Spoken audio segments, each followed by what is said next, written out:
is the structural and functional unit of kidney. Kidney का structural and functional unit जो है, structural और functional unit हम cell को कहते हैं, हमको पता है। इसका मतलब किडनी जिन सेल्स से बना है उन सेल्स को हम नेफ्रॉन कहते हैं। This is the structural and functional unit of the kidney. Kidney इससे बनती है। एक किडनी के अंदर तकरीबन 1 मिलियन की तादाद में नेफ्रॉन्स होते हैं। एक किडनी 1 मिलियन नेफ्रॉन्स को जोड़कर एक किडनी बनती है, ठीक है। अच्छा, तो चूँकि हम किडनी को स्टडी कर रहे हैं और किडनी बनी हुई है नेफ्रॉन से, इसलिए हमको किडनी को अच्छी तरह से समझने के लिए, किडनी के काम को अच्छी तरह से समझने के लिए हमको समझना क्या पड़ेगा? नेफ्रॉन। इसलिए हम बहस करेंगे नेफ्रॉन के ऊपर। अब इसी नेफ्रॉन के 2 पार्ट्स होते हैं। इसके स्ट्रक्चर को हम जिक्र कर रहे हैं, ठीक है। स्ट्रक्चर ऑफ द नेफ्रॉन का स्ट्रक्चर है। इसके मेन 2 हिस्से होते हैं। नेफ्रॉन के स्ट्रक्चर के मेन 2 हिस्से होते हैं। एक को हम कहते हैं रीनल कार्पसल, एक को क्या कहते हैं? Renal corpuscle. दूसरे को हम कहते हैं रीनल टिब्यूल। एक है रीनल कार्पसल, दूसरा है रीनल टिब्यूल। मेन 2 हिस्से एक नेफ्रॉन के हो गए। अब इस एक रीनल कार्पसल के और 2 हिस्से हैं।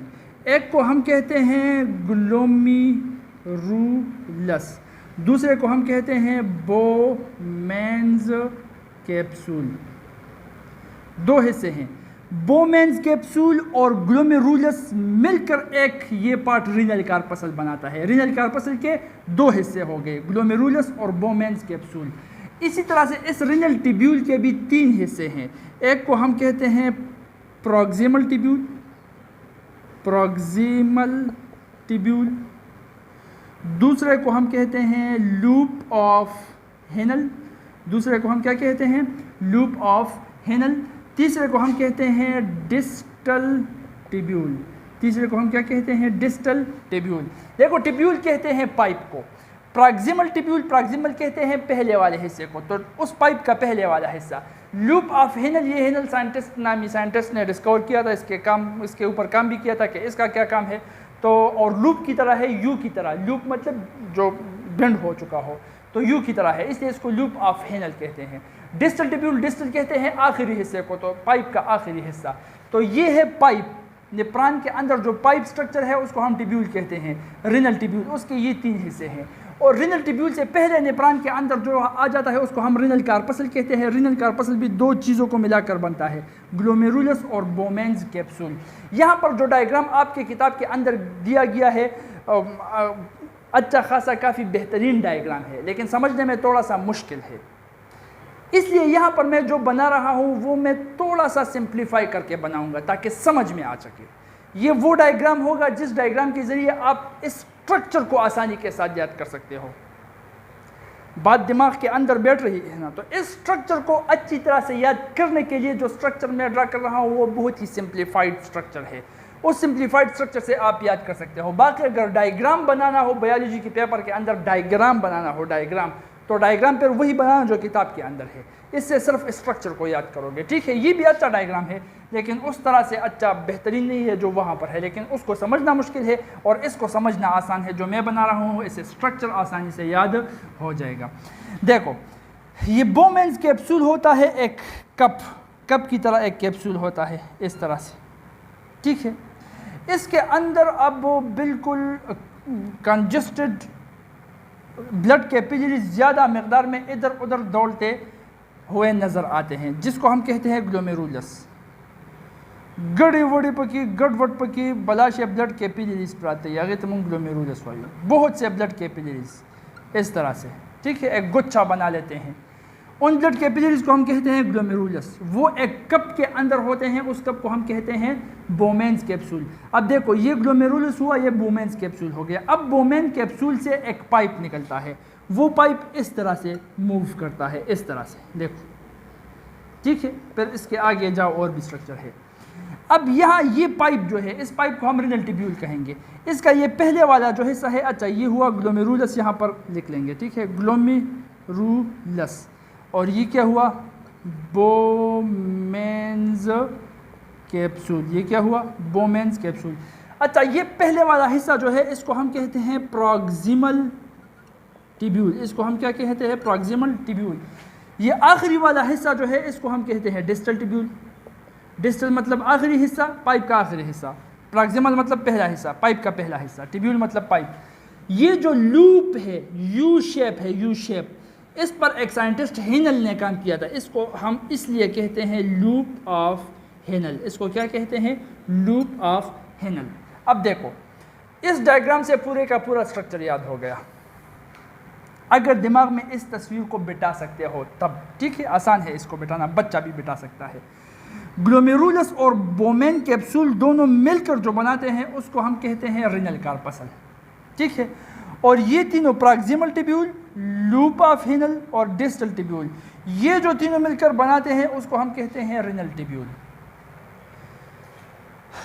तो ये दोनों रिनल कार्पसल, ये सारे का सारा रिनल टिब्यूल। रिनल कार्पसल के अंदर दो हिस्से, ग्लोमेरुलस और बोमेन कैप्सूल, और रिनल टिब्यूल के अंदर तीन हिस्से, proximal convoluted tubule, loop of Henle और डिस्टल कन्वोलेटेड टिब्यूल। और इसके बाद फिर आ जाते हैं यहाँ पर कुछ कलेक्टिंग डक्ट्स वगैरह, ठीक है। तो इस तरह का निप्रान का स्ट्रक्चर हो गया। अब इन सारों के काम क्या है? अब उनके काम को जान लेते हैं, इनके फंक्शन को जान लेते हैं। बात समझ में आ रही है? अब है फंक्शन, फंक्शन ऑफ द निप्रान। तीन किस्म के फंक्शन ये परफॉर्म करता है और इन तीनों किस्म फंक्शन के बाद यूरिन बन जाता है। एक को हम कहते हैं नंबर 1 अल्ट्रा फिल्ट्रेशन, एक को हम क्या कहते हैं? Ultra filtration number 1। दूसरे को हम कहते हैं सिलेक्टिव रीएब्जॉर्प्शन, दूसरे को क्या कहते हैं? सिलेक्टिव रीएब्जॉर्प्शन दूसरा। तीसरे को हम कहते हैं टिब्यूलर सिक्रीशन, तीसरे को हम कहते हैं टिब्यूलर सिक्रीशन। तीसरे वाला क्या है? Tubular secretion. अच्छा, नंबर 1 है अल्ट्रा फिल्ट्रेशन। अल्ट्रा फिल्ट्रेशन होता है ग्लोमेरुलस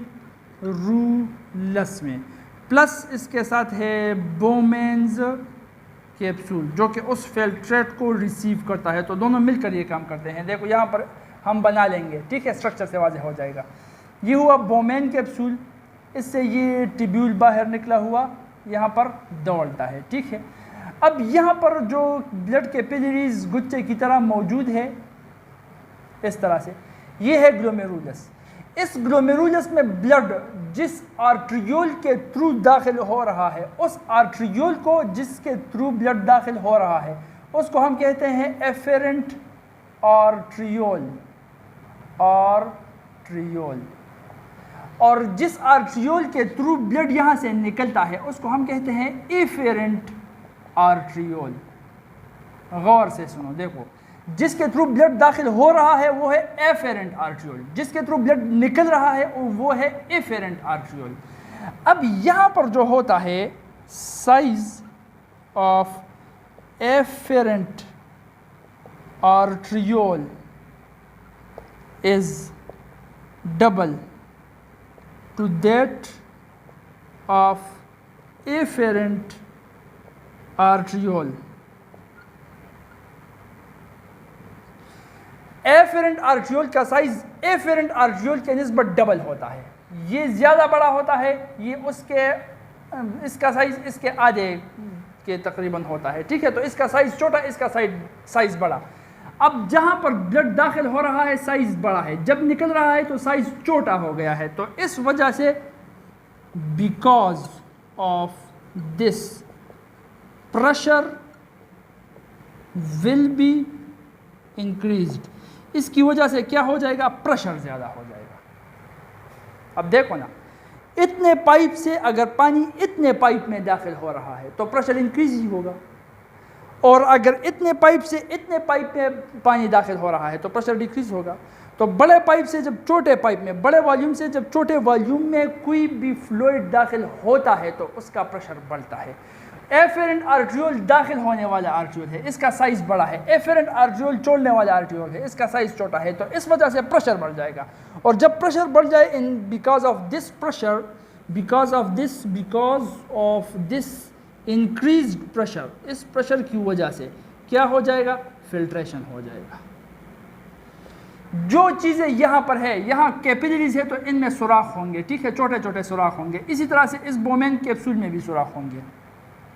तो यहाँ से जब ब्लड पास होगा तो उस प्रेशर की वजह से यहाँ पर फिल्ट्रेशन हो जाएगा और वो फिल्ट्रेट सारा यहाँ पर नीचे बोमेन कैप्सूल में आ जाएगा।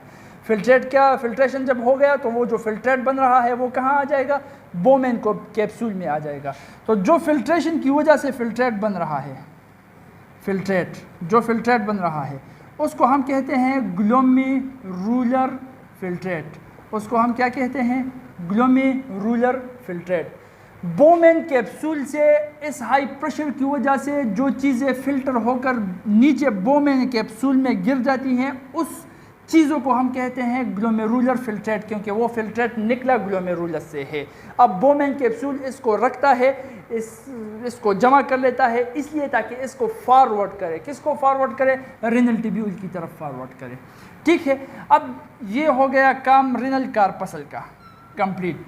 बोमेन कैप्सूल और ग्लोमेरुलस, बोमेन कैप्सूल और ग्लोमेरुलस के कंधों पर जो जिम्मेदारी थी वो उन्होंने अच्छी तरह से निभाई है। अब जो फिल्ट्रेट बन गया है ये आगे हवाले कर देंगे नेक्स्ट मुंशी को, नेक्स्ट क्लर्क को, जो कि है प्रॉक्सिमल ट्यूब्यूल, फिर रूबा फिनल, फिर डिस्टल ट्यूब्यूल। अब वो अपने उनकी जो जिम्मेदारियाँ है वो निभाएंगे। अच्छा, अब उनकी क्या जिम्मेदारियाँ है, वो ये दोनों है, ट्यूब्यूलर सिक्रीशन और सेलेक्टिव रीएब्जॉर्प्शन। सेलेक्टिव रीएब्जॉर्प्शन होता है प्रॉक्सिमल ट्यूब्यूल में, proximal tubule plus loop of Henle में। ये कहाँ हो रहा था, ग्लोमेरुलस प्लस बोमेन कैप्सूल में। ये सेलेक्टिव रीएब्जॉर्प्शन, वापस चीज़ों को रीएब्जॉर्ब करना, फिल्ट्रेट से चीज़ों को वापस रीएब्जॉर्ब करना। ये कहाँ पर होगा, प्रॉक्सिमल ट्यूब्यूल में, जो कि ये है प्रॉक्सिमल ट्यूब्यूल, और एक है लूप ऑफ हेनल, जो कि ये है लूप ऑफ हेनल, ये है। यहाँ पर क्या होगा, सेलेक्टिव रीएब्जॉर्प्शन, कुछ चीज़ों को फिल्ट्रेट से सेलेक्ट करके ये लूप ऑफ हेनल, ये प्रॉक्सिमल ट्यूब्यूल वापस से रीएब्जॉर्ब करेंगे फिल्ट्रेट से। इसको हम कहते हैं सेलेक्टिव रीएब्जॉर्प्शन। और रीएब्जॉर्प्शन करना भी पड़ेगा। क्यों करना पड़ेगा, क्योंकि देखो पर मिनट तकरीबन 125 ml पर मिनट का ग्लोमेरुलर फिल्ट्रेट बनता है।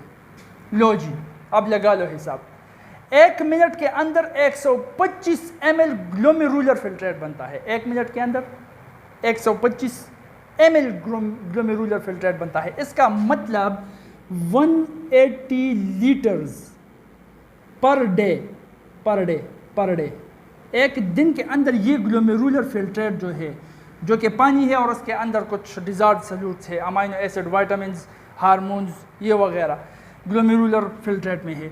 ये ग्लोमेरुलर फिल्ट्रेट चूँकि 1 मिनट में 125 ml बनता है, तो अगर एक दिन का हम हिसाब लगाए तो ये 180 लीटर बन गया। 180 लीटर पानी तेरे अंदर, क्या तेरे साथ अगर 2 दोस्त भी मिल जाए तो 180 लीटर पानी को पूरा नहीं कर रहे।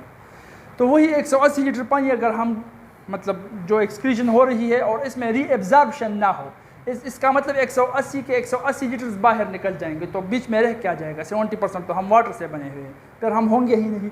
इसलिए रीएब्जॉर्प्शन इसमें होता है। रीएब्जॉर्ब क्या होता है, इसमें बहुत ज़्यादा मकदार में यूज़फुल कंटेंट्स जो है उसको रीएब्जॉर्ब किया जाता है। इस 125 ml में से तकरीबन 124 ml जो होता है वो रीएब्जॉर्ब हो जाता है। 125 में से 124 ml को वापस रीएब्जॉर्ब किया जाता है। बाकी का 1 ml जो रह जाता है उसको जाने दिया जाता है। उसको कहते हैं कि चला जा, तू चला जा, तेरी ज़रूरत नहीं है, हमारे मेहमान ही 124 ml है, इसको वापस से हम बुलाएंगे, रीएब्जॉर्ब करेंगे, आपके साथ हमारा कोई काम नहीं है। उस 1 ml को कहा जाएगा और उस 1 ml को रुखसत किया जाएगा। 124 ml का अगर हम परसेंटेज लगा दें तो ये तकरीबन 80% का ग्लोमेरुलर फिल्ट्रेट ये रीएब्जॉर्ब हो जाता है। 80% का ग्लोमेरुलर फिल्ट्रेट रीएब्जॉर्ब हो जाता है। तो ये 80% जो है ये तमाम के तमाम यूज़फुल कंटेंट्स है। क्या क्या है, फॉर एग्जांपल कुछ विटामिन्स होंगे, कुछ प्रोटीन्स होंगे, कुछ अमाइनो एसिड्स के फॉर्म में भी होंगे, कुछ साल्ट्स होंगे, कुछ वाटर पानी होगा, एट्सेट्रा। जिस चीज़ की भी ज़रूरत है वो यूज़फुल कंटेंट है। वजूद को जो भी चीज़ चाहिए वो वजूद के लिए यूज़फुल कंटेंट है। तो वही तमाम के तमाम यूज़फुल कंटेंट को ये रीएब्जॉर्ब करेगा। तकरीबन 80% ग्लोमेरुलर फिल्ट्रेट को ये रीएब्जॉर्ब करेगा। ठीक है, तो ये सेलेक्टिव रीएब्जॉर्प्शन जो हो रही है ये प्रॉक्सिमल ट्यूब्यूल और लूप ऑफ हेनल यहाँ पर और यहाँ पर हो रही है। अच्छा, कुछ रीएब्जॉर्प्शन वाटर की जो है वो यहाँ पर डिस्टल ट्यूब्यूल और कलेक्टिंग डक्ट्स में भी हो जाती है ADH के थ्रू। एंटी डायूरेटिक हार्मोन जो है जो कि पिट्यूटरी ग्लैंड से खारिज होता है। तो जब पानी की कमी होती है, वजूद के अंदर पानी कम होता है, तो फिर जब यहाँ से निकल भी जाए ये ग्लोमेरुलर फिल्ट्रेट, भागने की कोशिश करे तो यहाँ पर एग्जिट में एयरपोर्ट में यहाँ पर पकड़ लेते हैं। कलेक्टिंग डक्ट्स यहाँ पर इसके आगे कलेक्टिंग डक्ट्स होते हैं और ये डिस्टल ट्यूब्यूल है। तो ये कलेक्टिंग डक्ट्स इस डिस्टल ट्यूब्यूल में जाकर एंटी डायूरेटिक हार्मोन वहाँ पर पानी के चैनल्स को खोल देता है और मतलब एयरपोर्ट में उसको पकड़ लेते हैं, वापस ले आते हैं कि तेरी ज़रूरत है मुल्क से, तू बाहर क्यों जा रहा है। ठीक है, तो यहाँ पर पानी के वो वाटर चैनल्स के थ्रू वापस से रीएब्जॉर्ब करता है। तो कुछ रीएब्जॉर्प्शन यहाँ भी हो जाती है, लेकिन वो तब होता है जब पानी की ज़रूरत ज़्यादा होती है, नॉर्मल कंडीशन में नहीं होता। बात समझ में आ रही है? अच्छा, अब देखो सेलेक्टिव रीएब्जॉर्प्शन भी हो गई। यहाँ पर जो चीज़ें अहम थी वो सारी की सारी रीएब्जॉर्ब हो गई। तो अब यहाँ पर जो डिस्टिल पार्ट है, जो 1 ml बच गया था उसको जाने दिया, क्योंकि वो ही वेस्ट प्रोडक्ट था, उसकी ज़रूरत नहीं थी। उसको कह दिया कि तेरी हमको कोई ज़रूरत नहीं है, तू वजूद से निकल जा, तेरे जाने का कोई गम भी नहीं होगा। ठीक है, तो वो जो आ रहा था यहाँ पर 1 ml डिस्टल ट्यूब्यूल में वो था वेस्ट। अब देखो यहाँ पर ये होगा कहाँ पर, डिस्टल ट्यूब्यूल में। तो डिस्टल ट्यूब्यूल में क्या आएगा, वेस्ट। अब वेस्ट किसको कहते हैं, गंद को, डेरान था वही। तो बडेरान माने से सही आर्यो शेब के फ्रूट। जो गंद हम किस चीज़ को कहते हैं, जिसमें सब कुछ हो, उसमें कोई चीज़ का बैलेंस नहीं होता। जो भी चीज़ किसी भी पॉइंट पर, किसी भी जगह पर जो भी चीज़ गिरा दी जाए उसको हम गंद कहते हैं। ठीक है, तो गंद के अंदर हर चीज़ शामिल हो जाती है। वो किसी चीज़ का बैलेंस नहीं रखता कि ये चीज़ इतना होना चाहिए, ये चीज़ इतना होना चाहिए, इससे ज़्यादा नहीं होना चाहिए, इससे कम नहीं होना चाहिए। अगर ऐसा हुआ तो फिर वो गंद नहीं है। ठीक, तो अब ये वेस्ट है, तो इसका मतलब इसमें हर चीज़ अपने मकदार से ऊपर नीचे कुछ भी कहीं भी कैसे भी होगा। तो इसलिए अब यहाँ पर ख़तरा है कि अगर ये वेस्ट बाहर आ जाए, ब्लैडर की तरफ आ जाए, पेल्विस में आ जाए, यूरेटर में आ जाए, किडनी में मतलब नेप्रान से बाहर आ जाए, तो अगर इस वेस्ट का पीएच ऊपर या नीचे हो तो ये हमारे पीएच को भी ऊपर नीचे कर सकता है। और अगर हमारा पीएच ऊपर नीचे हो गया तो हम सिर्फ ऊपर जाएंगे, नीचे नहीं जाएंगे। तो इस पीएच का ऊपर नीचे होना हमको भी ऊपर नीचे कर सकता है। इसलिए अब इस पीएच के ऊपर नीचे को बचाने के लिए इस वेस्ट पर एक और सिक्रीशन छोड़ी जाती है जिसको हम कहते हैं ट्यूब्यूलर सिक्रीशन। ये ट्यूब्यूलर सिक्रीशन के अंदर मुख्तलिफ आयंस होते हैं, जिस तरह के हाइड्रोजन आयंस हो गए। ये हाइड्रोजन आयंस क्या करते हैं, इट बैलेंसेस पीएच। ये पीएच को क्या करते हैं, बैलेंस कर लेते हैं। मुख्तलिफ और आयंस भी होते हैं, ये इन चीज़ों को खास करके पीएच को बैलेंस कर देते हैं। तो जब इस वेस्ट का पीएच बैलेंस हो जाता है, ऐसे हो जाता है जिस तरह के हमारे वजूद का पीएच है, फिर इस वेस्ट को कहा जाता है कि अब तेरा पीएच चूंकि ऊपर नीचे नहीं है तो तू हमारे वजूद को भी ऊपर नीचे नहीं कर सकता, अब तू चला जा, अब तू निकल जा। तो ये फिर निकल सकता है यूरिन के फॉर्म में। अब ये निकलेगा जो किडनी होती है, किडनी के पिल्विस, यहाँ पर जो खाली जगह किडनी में होती है उसको हम कहते हैं पिल्विस।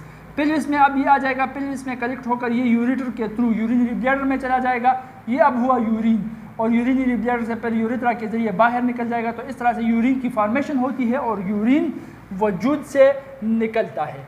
ये हुआ फंक्शन नेफ्रॉन का, इस तरह से नेफ्रॉन काम करता है। ठीक है, अब है टाइप्स। मेडलरी नेफ्रॉन्स, दो अकसाम है नेफ्रॉन की, एक है कॉर्टिकल नेफ्रॉन, एक है जक्स्टा मेडलरी नेफ्रॉन्स। अब देखो नाम से ही जाहिर हो जाता है, कॉर्टिकल लफ्ज़ निकला है कॉर्टेक्स से, रीनल कॉर्टेक्स। तो कॉर्टिकल नेफ्रॉन किडनी के कॉर्टेक्स वाले हिस्से में होता है। ये हुई किडनी, किडनी का ये आउटर हिस्सा जो है बाहर की तरफ, ये है रीनल कॉर्टेक्स, ट्रांसवर्स सेक्शन में हम देख चुके हैं। और जो अंदर वाला हिस्सा है इसको हम कहते हैं रीनल मेडोला, ये मेडोला है। तो यहाँ कार्टेक्स में, इस कार्टेक्स आउटर हिस्से में जो नेफ्रॉन्स है उसको हम कार्टिकल नेफ्रॉन कहते हैं। यहाँ पर इनसाइड इनर रीजन में जो नेफ्रॉन्स है मेडुलरी रीजन में है उसको हम कहते हैं जक्स्टा मेडुलरी नेफ्रॉन्स। ये कहाँ पर होते हैं? रीनल मेडुला में होते हैं, जहाँ पर वो पायरामिड्स पाए जाते हैं, छोटे छोटे पायरामिड्स, ठीक है, जो कि फिर पेल्विस की तरफ लीड करते हैं। यहाँ पर है वो खाली जगह पेल्विस, जहाँ से फिर पेशाब बनकर निकल जाता है। अब इस कार्टेक्स वाले नेफ्रॉन जो है ये वजूद के अंदर तकरीबन 70% से लेकर 80% तक जो नेफ्रॉन्स होते हैं वजूद के अंदर वो कार्टिकल नेफ्रॉन्स होते हैं। इनके जो ये टिब्यूलर हिस्सा होता है, tubular, proximal tubule, renal tubule और लूप ऑफ हेनल, ये थोड़ा सा छोटा होता है, शॉर्ट, ठीक है। और ये कार्टिकल नेफ्रॉन चूँकि 70 से 80% है, तो जब भी नॉर्मल कंडीशंस होते हैं, इंसान ज़्यादातर अपना वक्त नॉर्मल कंडीशंस में गुजारता है, एक्सट्रीम कंडीशंस में नहीं गुजारता, जहाँ पर पानी बहुत कम हो या बहुत ही ज़्यादा हो, मतलब मछली बनकर समंदर में तैरने लगे या कोई गिरगिट बनकर सहराओं में घूमने लगे। तो इस तरह से इंसान नहीं होता, ज़्यादातर नॉर्मल कंडीशंस में वो ज़िंदगी गुजारता है। इसलिए जब नॉर्मल कंडीशंस होते हैं, नॉर्मल कंडीशंस, तो इस नॉर्मल कंडीशंस के अंदर ये कार्टिकल नेफ्रॉन जो कि 70 से 80% है ये एक्टिव होते हैं। इनके टिब्यूलर जो है वो शॉर्ट होते हैं। किन के निस्बत? जक्स्टा मेडुलरी नेफ्रॉन्स के निस्बत इनका टिब्यूलर सिस्टम जो है, रीनल टिब्यूल जो है वो शॉर्ट होता है। Proximal tubule, loop of Henle और डिस्टल टिब्यूल मिलकर हम टिब्यूलर सिस्टम बनाते हैं, रीनल टिब्यूल बना देते हैं, वही इसका शॉर्ट होता है। दूसरी तरफ ये जो है मेडुला में अंदर मौजूद जक्स्टा मेडुलरी नेफ्रॉन्स, ये तकरीबन होते हैं 20% से लेकर 30% तक। अब इनके टिब्यूलर सिस्टम जो है, इनका टिब्यूलर सिस्टम, रीनल टिब्यूल जो है, इनका टिब्यूलर सिस्टम या रीनल टिब्यूल जो है वो लॉन्ग होता है, लंबा होता है। देखो ये इस तरह से होते हैं, ये बोमेन कैप्सूल, ये ग्लोमेरुलस, ये हुआ इनका टिब्यूल, रीनल टिब्यूल। इसको देखो, ये बोमेन कैप्सूल, ये ग्लोमेरुलस, इनका टिब्यूल इस तरह से होता है, लंबा। इनका टिब्यूलर सिस्टम लंबा होता है, इनका टिब्यूलर सिस्टम शॉर्ट होता है। इसके पीछे रीज़न क्या है अब समझो। देखो ये नॉर्मल कंडीशंस में काम करते हैं, ये आम आर्मी है, ठीक है, ये स्पेशल सर्विस ग्रुप है, SSG है, वो कमांडोज है। जब हालात ख़राब हो जाते हैं तो हालात ख़राब होते वक्त फिर इस स्पेशल सर्विस ग्रुप को, SSG कमांडो को निकाल दिया जाता है ऑपरेशन के लिए। तो ये वही है, ये नॉर्मल कंडीशंस में काम करते हैं, ये एक्सट्रीम कंडीशंस में एक्टिवेट हो जाते हैं। जब कंडीशन एक्सट्रीम हो जाता है तो वजूद इसको फिर कहता है कि अब हमारी आर्मी से तो काम हो नहीं रहा, अब आप ही काम करोगे, स्पेशल ग्रुप ही आप कमांडोज का काम करेगा। अब एक्सट्रीम कंडीशंस का क्या मतलब है? यहाँ पर मान लो पानी बहुत कम हो गया है, water quantity is very less, पानी बहुत ज़्यादा कम हो गया है। अब जक्स्टा मेडुलरी नेफ्रॉन्स इस कंडीशन में जहाँ पर पानी कम है ये एक्टिवेट हो जाएंगे, ये अपने जोश और जुनून में आ जाएंगे। अब ये क्या करेंगे? ये ज़्यादा मकदार में वाटर को रीएब्जॉर्ब करेंगे। वाटर को रीएब्जॉर्ब करना ये भी कर सकता है, ये भी कर सकता है, लेकिन जक्स्टा मेडुलरी नेफ्रॉन्स कार्टिकल नेफ्रॉन्स के निस्बत पानी को ज़्यादा रीएब्जॉर्ब कर सकता है, मोर क्वांटिटी में ये पानी को एब्जॉर्ब कर सकता है। क्यों? देखो एक मोटर कार है, उसकी टैंकी जो है वो लीक हो गई है, उसमें सुराख हो गया है, तो पेट्रोल उससे बह रहा है। अब टैंकी को हमने भर लिया और कार को स्टार्ट कर लिया और सफ़र करना शुरू कर दिया। अब ये कार अगर 1 किलोमीटर चली गई तो इससे पेट्रोल तो बह रहा है, तो जो क्वांटिटी ऑफ पेट्रोल बह गया वो ज़्यादा होगा, या ये कार 10 kilometer चली और उससे जो पेट्रोल बह गया, जो क्वांटिटी ऑफ पेट्रोल बह गया वो ज़्यादा होगा? कौन सा वाला ज़्यादा होगा? 1 किलोमीटर कार चल गई है, उससे पेट्रोल बह गया है, वही सेम सुराख से, ठीक है, वही सेम सुराख से, सेम साइज वाले सुराख से। 10 किलोमीटर कार चली गई है और उससे पेट्रोल बह गया है, वही सेम साइज वाले सुराख से, तो किसका पेट्रोल ज़्यादा बहा होगा? 10 किलोमीटर वाली। क्यों? क्योंकि वो ज़्यादा सफ़र तय कर चुकी है, तो इसलिए ज़्यादा पेट्रोल भी उसी से बह चुका होगा। सेम यही कंसेप्ट है। यहाँ पर रीएब्जॉर्प्शन जो होता है वो टिब्यूलर सिस्टम में होता है, रिनल टिब्यूल में होता है। तो यहाँ पर रिनल टिब्यूल में इस फिल्ट्रेट का सफ़र कम होता है। मान लो 1 किलोमीटर गाड़ी के केस एग्जांपल के साथ हो गया तो इसका सफ़र कम है, जबकि जुक्सटामेडुलरी नेफ्रॉन्स में अगर आप देखो तो वही ग्लोमेरुलर फिल्ट्रेट का सफ़र डिस्टेंस तय करना वो बहुत ही ज़्यादा होता है। तो पानी यहाँ से शुरू होकर ग्लोमेरुलर फिल्ट्रेट यहाँ से शुरू होकर जाता जाता जाता जाता जाता जब तक ये यहाँ पर ख़ुद को पहुँचाता है, रास्ते में बहुत से वाटर को रीएब्जॉर्ब किया जाता है इससे। तो इसलिए जुक्सटामेडुलरी नेफ्रॉन्स जब अपने एक्शन में आ जाते हैं तो बहुत ज़्यादा पानी को रीएब्जॉर्ब कर सकते हैं इनके निस्बत। तो एक्सट्रीम कंडीशंस में ये जुक्सटामेडुलरी नेफ्रॉन्स काम आ जाते हैं, और जब कंडीशन नॉर्मल होता है तो 70 से 80% वाले nephron cortical nephrons normally active होते हैं। ये हुए 2 types of cortical nephrons, 2 types of nephron, cortical nephrons and जुक्सटा